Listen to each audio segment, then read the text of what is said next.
नमस्कार, मैं हूं अंकुर और आप देख रहे हैं सत्य हिंदी का न्यूज बुलेटिन। एक नजर अब तक की सुर्खियों पर। हाल ही में सुप्रीम कोर्ट के जज के पद से रिटायर हुई जस्टिस हेमा कोहली ने कहा है कि जजों को अपनी धार्मिकता पब्लिक डोमेन में नहीं लानी चाहिए।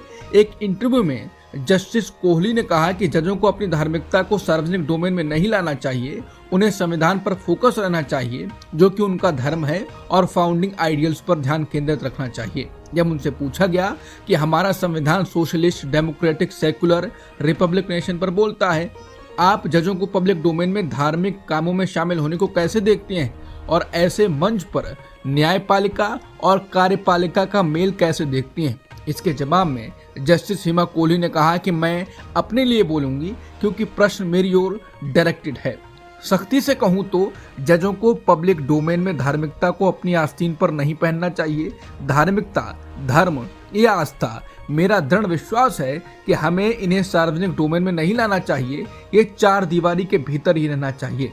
उन्होंने कहा कि जजों को कभी भी लोगों को ये आभास नहीं देना चाहिए कि उनका व्यक्तिगत झुकाव न्याय देने में हस्तक्षेप कर सकता है। उन्होंने कहा कि उन्होंने कभी भी अपने परिवार के बाहर किसी को भी अपने निजी क्षेत्र यानी प्राइवेट डोमेन में आने की अनुमति नहीं दी है। बता दें, ये सवाल और ये जवाब इसलिए महत्वपूर्ण हो जाता है क्योंकि अभी हाल ही में सीजीआई चंद्रचूड़ के घर पर पीएम मोदी गए थे और दोनों ने मिलकर पूजा की, आरती की। इसको पब्लिक में शेयर किया गया और इस पर कई सवाल भी उठे।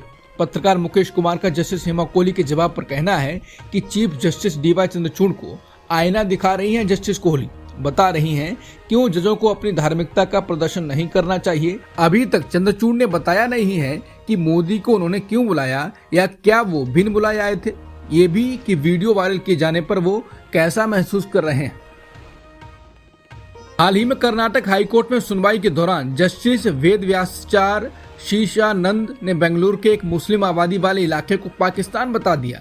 जज ने पश्चिम बेंगलुरु के एक सब लोकेलिटी गोरीपाल्या के बारे में बोलते हुए ये बात कही। इसका वीडियो वायरल हो रहा है जिसमें वो कह रहे हैं कि मैसूर रोड फ्लाईओवर पर जाएं, हर ऑटो रिक्शा में 10 लोग हैं।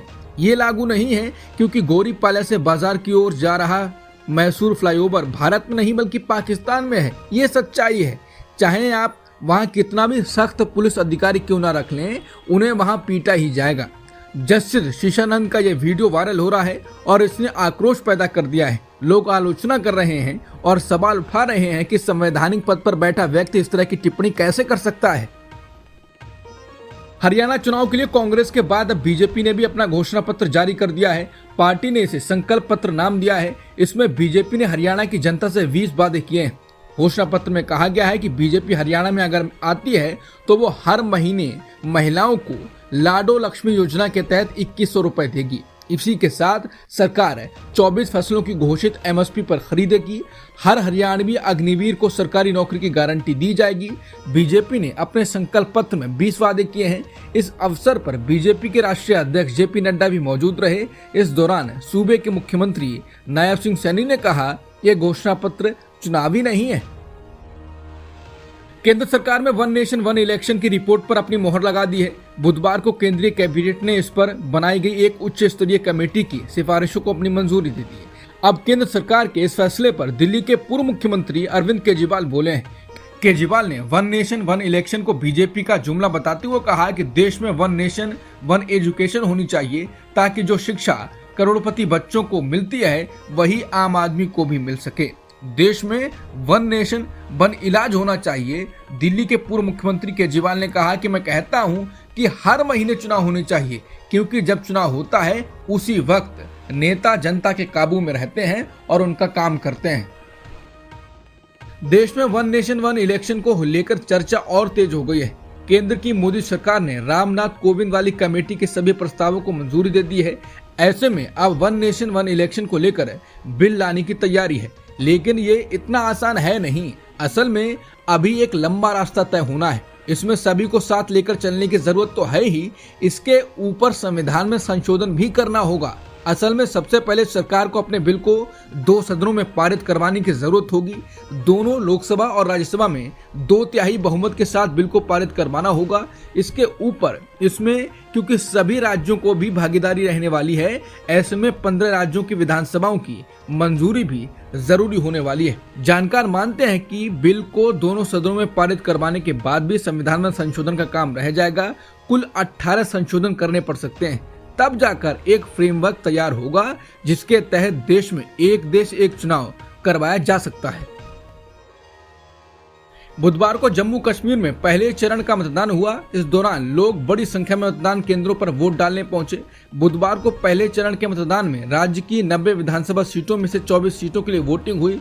इनमें कश्मीर के 16 और जम्मू की 8 सीटें शामिल हैं। पहले चरण की वोटिंग में शामिल इन सभी 24 सीटों पर रिकॉर्ड 61.13% मतदान हुआ। इन सभी सीटों पर मतदान के बहिष्कार और आतंकी घटनाओं का खतरा भी था। अब कहा जा रहा है कि लोगों को भी ये समझ आ गया है कि शांति और विकास के लिए मतदान जरूरी है। यही वजह है कि मतदान में बढ़ोतरी हुई है। कश्मीर के अस्थिर इलाकों में वोट बदलाव एक नया हथियार है। भारत ने एक बार फिर इजराइल से अपनी दोस्ती निभाई है। भारत ने बुधवार को संयुक्त राष्ट्र महासभा में उस प्रस्ताव पर मतदान में हिस्सा नहीं लिया जिसमें मांग की गई थी कि इजराइल 12 महीने के अंदर बिना किसी देरी के कब्जे वाले फलस्तीनी क्षेत्र में अपनी अवैध उपस्थिति खत्म करे। इस 193 सदस्यीय महासभा ने वोटिंग के बाद इस प्रस्ताव को स्वीकार कर लिया।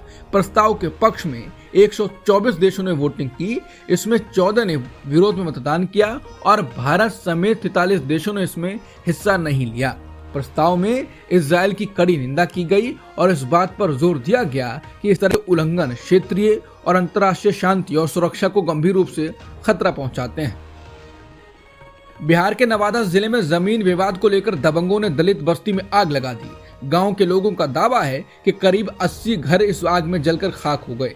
हालांकि पुलिस का कहना है कि 20 घर ही आग में जले हैं और इस घटना में किसी की मौत नहीं हुई। इस मामले में पुलिस ने 10 आरोपियों को गिरफ्तार भी कर लिया है। वहीं आरजेडी नेता तेजस्वी यादव ने इस घटना पर नीतीश सरकार को घेरा है। इस घटना के बाद चिराग पासवान ट्विटर पर ट्रेंड कर रहे हैं। लोग कह रहे हैं कि चिराग पासवान मोदी जी के हनुमान हैं, न कि दलित और आदिवासी लोगों के। इसलिए आप लोग इस गफलत में ना रहें कि दलित और गरीब लोगों के लिए चिराग पासवान मोदी के खिलाफ आवाज बुलंद करेंगे। लेबनान के स्वास्थ्य मंत्रालय का कहना है कि 18 सितंबर को हुए सिलसिलेवार धमाकों में अभी तक 20 लोग मारे गए हैं और 450 लोग घायल हुए हैं। ये सिलसिलेवार धमाके वॉकी टॉकी में हुए। वॉकी टॉकी एक ऐसी वायरलेस मशीन है जिसका इस्तेमाल बातचीत करने के लिए किया जाता है। 17 सितंबर को भी लेबनान में कई जगहों पर पेजर्स फटे थे। इन धमाकों के कारण एक बच्चे समेत 12 लोगों की मौत हो गई थी।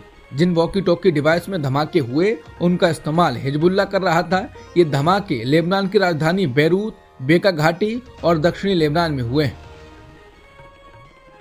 लेबनान में पेजर और वॉकी टॉकी में हो रहे विस्फोट और उनसे जा रही जानों पर ईरान के राष्ट्रपति पेजेश्कियान ने कहा है कि इजरायल को उचित दंड दिया जाएगा। उन्होंने इसके साथ ही लेबनान के लोगों के लिए संवेदना और सहानुभूति व्यक्त की। उन्होंने कहा कि हम अंतर्राष्ट्रीय संगठनों से इस दुखद घटना पर अपनी जिम्मेदारी निभाने का आह्वान करते हैं। सऊदी क्राउन प्रिंस मोहम्मद बिन सलमान ने फिलिस्तीन की आज़ादी की बात उठाई। उन्होंने कहा कि सऊदी अरब स्वतंत्र फिलिस्तीनी देश के बिना इजरायल को मान्यता नहीं देगा। इसके अलावा उन्होंने फिलिस्तीनी लोगों के खिलाफ इजरायली कब्जे की भी आलोचना की। उन्होंने कहा कि सऊदी किंगडम एक स्वतंत्र फिलिस्तीनी देश के मांग का समर्थन करता है। इसकी राजधानी पूर्वी यरूशलेम होगी। बता दें, अमेरिका काफी समय से दोनों देशों के बीच संबंधों को सामान्य बनाने की कोशिश में लगा हुआ है, लेकिन पिछले साल 7 अक्टूबर को हमास ने इजरायल पर हमला किया था। इस हमले के बाद इस योजना को झटका लगा है।